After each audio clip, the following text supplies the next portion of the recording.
It was a pleasant, warm summer evening, and lightning bugs filled the sky. How long has it been since you've seen that happen? The thick grass felt great under our bare feet, and it was my cousin Susan's time to be the seeker, because we'd been playing hide and seek throughout the evening. And one of the things about hide and seek is that you want to hide, but you also want to be found, don't you? You don't want to be the cousin that's down in the coal chute or in the privy that is hoping to be found but is not. But anyway, Susan was a very fast counter. And even after we gathered around her and she started counting, she counted very fast, and we hit like crazy out into our favorite hiding places. And all of this was taking place at the farmhouse of our grandparents, Cora and Clintford Kraemers, outside of Paris, Illinois. Susan closed her eyes and began counting, and when she reached 100, she shouted, "Ready or not, here I come." Our Advent wreath now has 4 lighted candles. Time has run out. Ready or not, here I come. You might be saying, now wait a second, Father Jeff, we still have 3 days yet to get ready.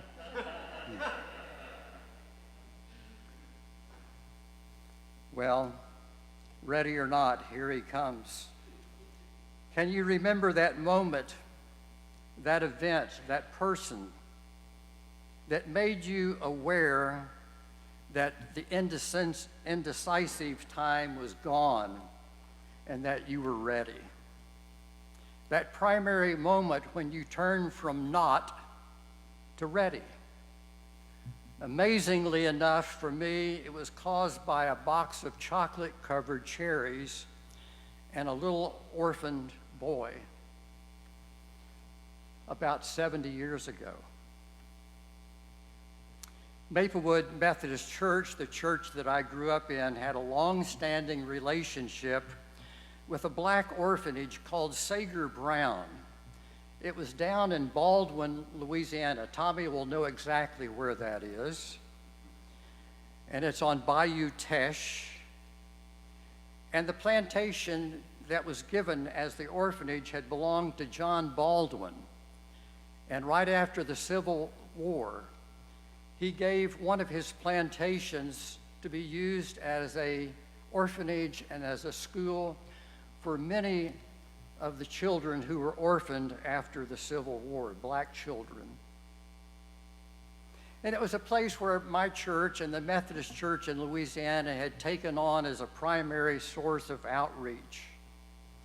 And I remembered as a young boy of my sisters, Barbara and Sharon, getting in the car and going with other children their age to Sager Brown to take gifts to the orphanage there. And I longed for the day that I would be old enough to do that. And sure enough, I finally grew up and was old enough to go. And I want to say that I was not a bad boy, but I was a greedy boy. And Christmas, even though I recognized it as the birth of Jesus, I was more interested in the gifts that I was to receive than any gifts that we could give to our Lord. And since I had 2 older sisters, on Christmas morning, I could tell very quickly that their pile of gifts should not be larger than my pile of gifts. And once they were opened, I had a calculating mind, and I could come up with the exact dollar amount of each pile of gifts. Like I say, I was not a bad boy, just a very greedy boy. But anyway, it was our time to go to Sager Brown. And my mother went to the A&P store to buy the Christmas present I was to give, and she came back with a box of chocolate-covered cherries. I was horrified. They cost $1. They still cost about $1 today. They're inflation-proof. I told my mother in no uncertain terms I was not taking those chocolate-covered cherries to Sager Brown to give to an orphan. She gave me that look. Men know what that look looks like. It's one that, yes, you're going and you're going to take the gift. So the box of chocolate-covered cherries were wrapped, and the day finally came, and we got in several cars and headed to Baldwin, Louisiana, down on Bayou Teche. And it was a typical time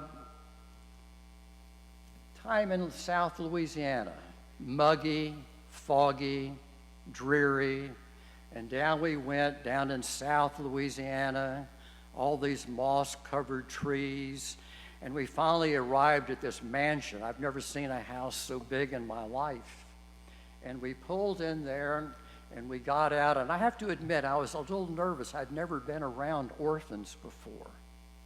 And so that was a new experience for me.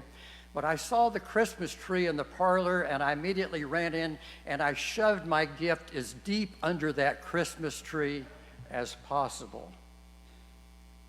The children put on the nativity, and they had their dressing gowns just like we had had ours on when we did the nativity at Maplewood Methodist. And they did a beautiful job. And afterwards, we had cookies and hot chocolate, and it was finally time to gather around the Christmas tree for the matron to hand out the Christmas presents. And I was hoping that mine would not be found. But near the end, the matron reached way under the Christmas tree and came out with that square box that I knew contained chocolate-covered cherries. And she handed them to a little boy who was just about my age, 8 or 9.